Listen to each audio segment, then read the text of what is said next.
नमस्कार शेतकरी मित्रांनो, मी रुपाली विजय सूर्यवंशी. होय, आम्ही स्मार्ट शेतकरी VS या आमच्या YouTube चॅनलवर आपल्या सर्वांचे स्वागत करते. चॅनलवर जर नवीन असाल तर सर्वप्रथम आमच्या चॅनलला सबस्क्राईब करून सपोर्ट करा. शेतकरी मित्रांनो, आज आपण वांझोळी येथील तुषार जाधव सरांच्या ऊसाच्या प्लॉटला भेट दिलेली आहे. भेट देण्याचं कारण एकच की त्यांनी मागच्या वर्षी लागणीच्या टायमाला त्यांनी एकरी 120 टनाचं विक्रमी उत्पन्न घेतलेलं आहे आणि आता खोडव्याचं तोड त्यांची चालू आहे. पण आज आता सध्या आपण ह्या टायमाला आलोय की ज्या टायमाला की इथे आता तोड चालू नाहीये, ऊस तोडी आज इथे नाहीये, त्या टायमिंगला इथे आलोय आणि व्हिडिओ करतोय. पण आपल्याला इथं ऊस पाठीमागे आपल्या बघायला मिळतोय. सर आहेत सर, नमस्कार. नमस्कार सर. तुम्ही एकरी जी उत्पन्न घेतलेलं आहे मागच्या वर्षी लागणीसाठी आणि ह्या वर्षी खोडवा आहे आता, तर सर तुम्ही त्यासाठी नियोजन काय करता? कित्येक शेतकऱ्यांची एक आशा असते, एक जिद्द असते की एकरी 100+ जायची, पण तुम्ही 120 काढले. टार्गेटली उत्पन्न आहे, हे तुमचं विक्रमी उत्पन्न आहे. तर सर तुम्ही हे विक्रमी उत्पन्न घेण्यासाठी तुमचं नियोजन काय असतं? गेल्या वर्षी आपण एकरी 120 टन उतार आपल्या 1 एकर क्षेत्रावर मिळवला. कसा मिळवला तुम्ही? लागवड ज्या वेळेला करता तुम्ही कांडी लागवड करता की तुम्ही रोपा आणता? आपण आपल्या स्वतःच्या बियाणे प्लॉट मधील कांडी लागवड करतो. कांडी लागवड. सर तुम्ही मगाशी एक बोलता बोलता मला एक छोटासा टॉपिक सांगितला होता की कांडी लागवड केल्यानंतर काय असतं आणि रोप लावल्यानंतर काय असतं ते? कांडी लागवडमध्ये कसं आहे, आपल्याला फुटव्यांना जी जाडी मिळते ती रोप लागवडमध्ये बियाण्याची गुणवत्ता जर चांगली नसेल तर आपल्याला ती जाडी मिळत जाईल. पुढे जाऊन आपल्याला उत्पन्नावर त्याचा परिणाम होतो. हो का? आणि रोप लागवडीमध्ये जेटाकोम मोडल्याशिवाय आपल्याला अपेक्षित जाडी मिळत नाही. सर हे छोटे छोटेच विषय आहेत. तुम्हाला वाटतं की हे काय असा मुद्दा नाहीये, पण हे छोटेच टॉपिक आहेत, पण त्या शेतकऱ्यांना ते माहीत नसतंय. म्हणजे तुम्ही तो अभ्यास केलेला आहे त्यातला, त्यामुळे तुम्ही सहज सर बोलू शकला. तर सर तुम्ही त्या टायमाला तुम्ही खतं वगैरे कोणती वापरता किंवा तुम्ही प्लॉट कसा तयार करता तुमच्या ऊसासाठी? सगळ्यात सुरुवातीला आपण कांडी लागवड केली की त्याच्याबरोबर आपण बेसल डोस टाकतो. बरोबर प्लॉट 60-65 दिवसाचा झाला की त्यावेळेस एक डोस करतो. 80-85 दिवसाच्या दरम्यान पुन्हा बाळ बांधणी करतो आणि 120-130 दिवसाच्या दरम्यान मोठी बांधणी करतो. सर तुम्ही, मला तर वाटतं तुम्ही एवढं ॲक्युरेट सांगताय, म्हणजे तुम्ही टाइम टू टाइम सगळं नियोजन अगदी व्यवस्थित करताय. तर सर तुम्ही जसं सांगितलं तर पहिल्या स्टेपला तुम्ही कोणती कोणती खतं वापरता आणि दुसऱ्या स्टेजला कोणती कोणती, हे तुम्ही सविस्तर सांगाल असं मला वाटतंय सर. सुरुवातीच्या स्टेजला आपल्याला फुटवा अपेक्षित असतो. फुटवा अपेक्षित असल्यामुळे आपण नत्र स्फुरद नत्राचे डोस देत असतो सुरुवातीला. नत्र आणि स्फुरद. त्यांना काय होतं सर, फुटवे वगैरे चांगले येतात का? आपल्याला नत्र आणि स्फुरद जास्त दिल्यामुळे आपल्याला फुटव्याचं जे अपेक्षित प्रमाण आहे आपल्याला ते मिळतं कमी दिवसामध्ये. हो का? आणि त्याच्या पुढच्या स्टेजला काय करता मग? त्याच्यानंतर आपण आपल्याला अपेक्षित फुटवा मिळाला की आपण थोडीशी माती लावून घेतो. त्याला माती लावल्यामुळे काय होतं की जे आपल्याला मिळालेले फुटवे आहेत, म्हणजे जर समजा 4.5 फुटी आपली सरी आहे, 4.5 फुटी सरीमध्ये आपण 1.5 फूट अंतरावर कांडी लागवड केली, तर एका ठोंबात सर्वसाधारणपणे 7-8 ऊस आपल्याला मिळाली, 7-8 कोंब मिळाली की त्याला आपण माती लावून घेतो. मातीला तुम्ही संख्या नियोजन पण करून घेता का सर? हा, संख्या नियोजन करतो. आणि कधी कधी काय होतं, पाऊस वगैरे चालू असतो, हवेतून नत्र मिळतो, त्याच्यामुळे फुटव्याचं प्रमाण जास्त होतं. तर त्यावेळेस आपल्याला कधी कधी मजूर लावून विरळणी पण करून घ्यावी लागते. 12-13 फुटवे असले तर आपल्याला 7-8 मेंटेन करावे लागतात. 7-8 फुटवे ठेवल्यानंतर थोडीशी माती लावून घेतो. माती लावल्यानंतर खालून येणारे फुटवे थांबतात आणि हा या फुटव्यांना जोर लागतो, त्याला कांडी पडायला सुरुवात होते. शेतकरी मित्रांनो, खरंच या छोट्या छोट्या गोष्टी सर सांगतायत आपल्याला, पण त्या खूपच महत्त्वाच्या आहेत असं मला वाटतंय. माहितीपूर्ण व्हिडिओ होतोय सर तुमच्यासोबत आमचा, असं मला वाटतंय. तर सर तुम्ही ज्या ह्या गोष्टी सांगितलेल्या आहेत, तर त्याच्यानंतर पुढची प्रोसेस तुमची कोणती असते?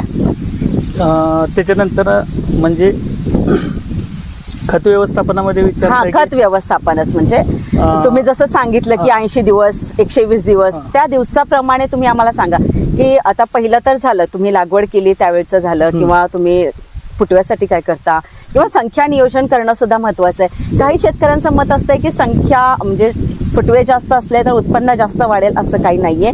संख्या नियोजन सुद्धा महत्वाचं, म्हणजे जेवढे कमी ऊस आपल्या ह्याच्यात असतील तेवढे मोठे होणार आहेत, पोसवले जाणार आहेत. एकरी आपल्याला अपेक्षित 40 ते 45,000 ऊसांची संख्या अपेक्षित असते. त्याच्यापेक्षा जर जास्त संख्या झाली, 80,000 70,000कडे संख्या गेली, तर ते फुटवे सुरुवातीला आपल्याला बरं वाटतं, पण ज्यावेळेस त्याला कांडी पडायला सुरुवात होते आणि आपल्या डोक्याच्या उंचीचे जेव्हा ते फुटवे होतात, त्यातील निम्मे फुटवे मरून गेलेले असतात. पण त्याचा आपल्याला उत्पन्नात तोटा असा होतो, पुढे जाऊन जर तसा तोटा होणार असेल तर तोटा असा होतो की त्याच्यात स्पर्धा निर्माण होते. फुटव्यांनी सुरुवातीपासून फुटव्यांची संख्या जास्त असते आणि 7 ते 8 फुटव्यांना अन्नद्रव्य मिळणे आणि 15-20 फुटव्यांना अन्नद्रव्य आणि 15-20 फुटवे अन्नद्रव्य घेऊन मरून जातात. मग तो आपला तोटा असतो. दुसरी गोष्ट काय होते की जे फुटवे राहिलेले आहेत त्यांना त्याची अडचण निर्माण होते, त्यांना हवा मिळत नाही, त्याला अपेक्षित जाडी मिळत नाही आणि पुढे जाऊन त्याचा आपल्याला उत्पन्नावर परिणाम होतो. आपण खताचे म्हणजे बेसल डोस आपण जास्त प्रमाणावर टाकून पण ते आपल्याला अपेक्षित उत्पन्न पुढे जाऊन मिळत नाहीये. सर खरंच तुम्ही हे माहितीपूर्ण व्हिडिओ होतो ह्या आजचा, मला वाटतंय सर की छान तुम्ही माहिती सांगताय की काय केलं पाहिजे. सगळ्या गोष्टी ही बरोबर आहेत, पण ह्या छोट्या मोठ्या गोष्टींचा आता इतर शेतकरी पण आहेत, तर सर तुम्ही कधी असं केला होता का, असा कधी विचार? मला छोटासा प्रश्न तुम्हालाही विचारायचा, सांगा ना, तुम्ही कधी केला होता का? कधीच नाही.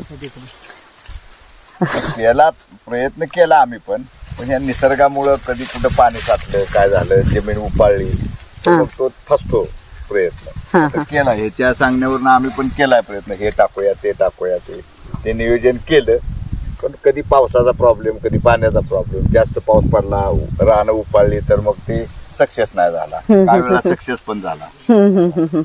इथं कसं ही क्षेत्र एकदम व्यवस्थित आहे, जास्त पाणी साठत नाही, त्यामुळे ह्याला ते नियोजन 100% जुळतं, तो बनवतो. काय ज्या जमिनी आहेत की तिथं वेगवेगळ्या प्रकारचे आहे, मग तिथं ते तेवढं सक्सेस होत नाही, काही ठिकाणी होतं असं पण आहे.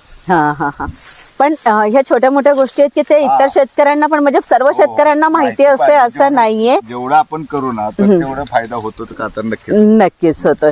सर तुम्ही बाळभरीसाठी कोणती कोणती खतं वापरता मग?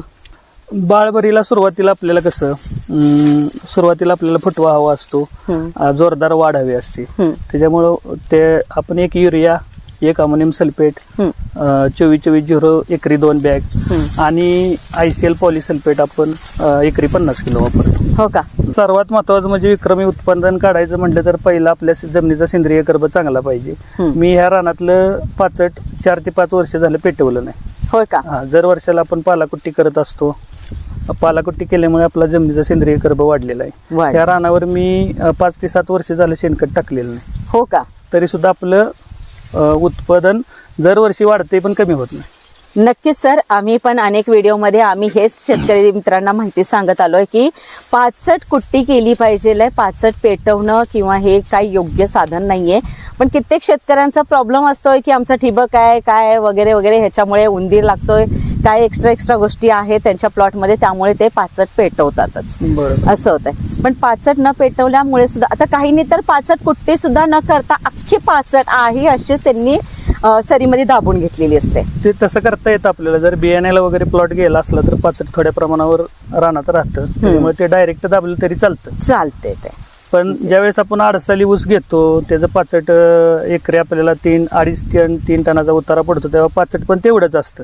मग ते पुढचं व्यवस्थापन थोडं अवघड असते. त्याच्यामुळे लोक काय करते, ती पेटवून टाकते, ती त्यात अवजार नीट चालत नाही. ती मग पालाकुट्टी व्यवस्थित करून घेतली, चांगल्या पालाकुट्टी म्हणजे व्यवस्थित पालाकुट्टी करणाऱ्या ट्रॅक्टर कडून जर ते व्यवस्थित करून घेतलं, खाली पाला राहिला नाही तर त्याच्यानंतर आपण खोडवा कटर मारला, डिक्सचं जे आता नवीन कटर आहे डिक्स कटर, त्याच्यामध्ये पाला पण पुढे मुजतो आणि मागं बोंड्यावरची पाचट पण निघते आणि खुडकी पण कटिंग होती. ते अवजार जर फिरवलं तर सर्वसाधारणपणे 2 महिन्यात आपला पाला कुजतो. नक्कीच सर. पाचट जर ठेवली तर त्याचं व्यवस्थापन जर योग्य केलं तर पुढे जाऊन हुमणीचा वगैरे त्रास होत नाही. सर आपण थोडंसं भटकायला लागलोय असं मला वाटतं व्हिडिओपासून. आपण पहिली बालभरणीचं ते खताचं नियोजन बघितलं सर, त्याच्यानंतर पुढच्या स्टेजला तुम्ही कोणत्या स्टेजला खतं वगैरे यूज करता तुम्ही? बाळभरणी झाल्यानंतर आपण सर्वसाधारणपणे 120 ते 130 दिवसांनी मोठी भर करतो. मोठी भर करतो. मग मोठ्या भरीच्या टायमाला तुम्ही कोणती कोणती खतं वापरता? मोठ्या भरीच्या वेळी आपण 10-26-26 एकरी 150 किलो, 10-26-26 अमोनियम सल्फेट, युरिया आणि पॉलिसल्फेट 50 किलो. MOP चा मी वापर करत नाही, कारण काय झालंय आपल्याकडे जमिनीचे pH वाढलेले आहेत. जमिनीचे pH वाढल्यामुळं रिझल्ट मिळत नाहीत आपल्याला. पुढे जाऊन काय होतं, उन्हाळ्यामध्ये पोटॅशची डेफिशियन्सी झाल्यावर पिकाची शेंडे पिवळे होणे वगैरे आणि पाण्याचा ताण सहन करत नाही पीक. मग 120 दिवसापर्यंत तुमचं खताचं नियोजन असतंय का त्याच्यानंतर पण ड्रोन फवारणी वगैरे असं काय? त्याच्यानंतर कसं, जर प्लॉट आपला पडला नाही तर पावसाळी एक डोस टाकतो. होय का? पावसाळी डोस एक टाकला जातो. कोणता डोस घेता त्या टायमाला तुम्ही? त्यावेळेस आपण अमोनियम सल्फेट आणि पोटॅश. मग हे त्यावेळेला तुम्ही कशा पद्धतीने देता? त्यावेळेस आपण पाला जो सोललेला असतो आपण त्याच्यावर टाकतो. त्याच्यावर ते टाकून. ओके सर, तुम्हाला आणि आता कसं करतो, जर आता ऊस शक्यतो आपल्याकडं उन्हाळ्या पावसानं ऊस पडते तेच, त्याच्यामुळे काय करतो की आपल्या ड्रिपच्या माध्यमातून आपली ही ग्रॅन्युअल फॉर्मची खतं विरघळवून सोडताय. ओके सर, मला काय म्हणायचं आहे की तुम्ही हे जे सगळं नियोजन सांगितलं, तुम्हाला लागवडीसाठी आलेला खर्च किती होता आणि आत्ता खोडव्यासाठी तुम्ही खर्च किती केलेला? माझी 8 साली लागवड गेली, मला 60,000 ते 65,000 खर्च आला होता फक्त. 60,000 ते 65,000 तुटेपर्यंत. आणि आता ही जी खोडवा आहे, आता आपण उभा आहोत ते खोडव्याचा प्लॉट आहे ना, मग आता तुम्हाला ह्या वर्षी ह्या प्लॉटसाठी किती खर्च आला आणि हा प्लॉट वाण कोणते आणि आता किती कांड्याचा ऊस आहे? हा आपला 86-032 आहे. आता आपल्या प्लॉटला 24 पासून 28 पर्यंत कांडे आहेत. आणि गेल्या वर्षी आपली किती महिने झाले? गेल्या वर्षी आपली 15 जानेवारीला ह्या प्लॉटची तोड पूर्ण झाली आणि त्याच्यानंतर एक आठवड्यामध्ये आपण ह्याला खोडवा कटर मारला होता. म्हणजे जानेवारीचा प्लॉट आहे. आता याला 10 महिने पूर्ण झाले. 10 महिने झाले. मग 10 महिन्यातच तुम्ही आता ऊस घालवताय आणि 27-28 कांड्या. सर, आपण एका ऊसाच्या मोजूया का कांड्या? मोजू शकता. मोजा सर, एक कोणताही ऊस पकडा आणि मोजा कांड्या सर. 1 2 3 4 5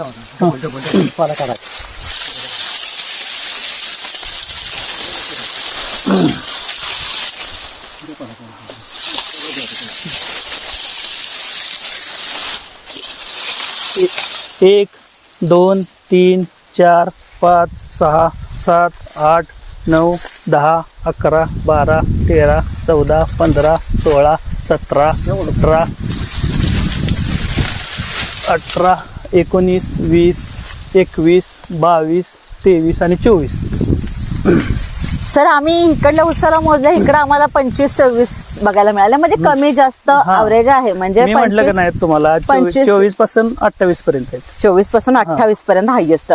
तर ह्या वर्षी बऱ्याच शेतकऱ्यांचं असं मत आहे की पाऊस ह्या वर्षी जास्त असल्यामुळे कुणालाही एवढं उत्पन्न किंवा एवढ्या कांड्या अशा बघायला मिळालेल्या नाहीत. तर काही ऊसांना अशी लांब कांडी सुद्धा बघायला मिळते. आता जो मोजला त्याला काहीला लहानपण कांड्यात, म्हणजे असं नाहीये. आणि ऊसाला जाडी पण चांगली आहे. हो. तर ह्या वर्षी तुम्हाला काय वाटतंय सर, तुम्ही एकरी किती उत्पन्न घ्याल? एकरी सर्वसाधारण 70 टनापर्यंत जाईल. 70 टनापर्यंत. आणि खर्च किती सांगितला टोटल? गेल्या वर्षीपेक्षा कमी झाला खर्च. तरी किती, एक अंदाज किती खर्च झाला असेल? खर्च याचा काढला नाही, थोडस एक मोठा मध्ये माहित असेल. 40-45 हजाराच्या आसपास असेल. 40-45 हजार रुपये. तर नक्कीच सर, तुम्ही जसा खर्च घालताय किंवा जसं तुमचं नियोजन आहे, तुम्ही उत्पन्नही तसंच घेताय. आज लागणीला सुद्धा तेवढं उत्पन्न निघत नाहीये. काय म्हणायचं शेतकरी मित्रांनो तुम्हाला? निघतंय का? तेवढं नाही निघत आहे. आणि तुम्ही ते खोडव्याला तेवढं काढताय उत्पन्न, म्हणजे खरंच तुम्ही चांगलं उत्पन्न करताय सर. जाधव सर, तुम्ही आम्हाला वेळ दिला. आपले मनापासून सर्व शेतकरी मित्रांचे आपले मनापासून धन्यवाद. आणि आपल्या सर्वांचेही मनापासून धन्यवाद शेवटपर्यंत व्हिडिओ पाहिल्याबद्दल. व्हिडिओ कसा वाटला हे आम्हाला कमेंटद्वारे नक्की कळवा. धन्यवाद.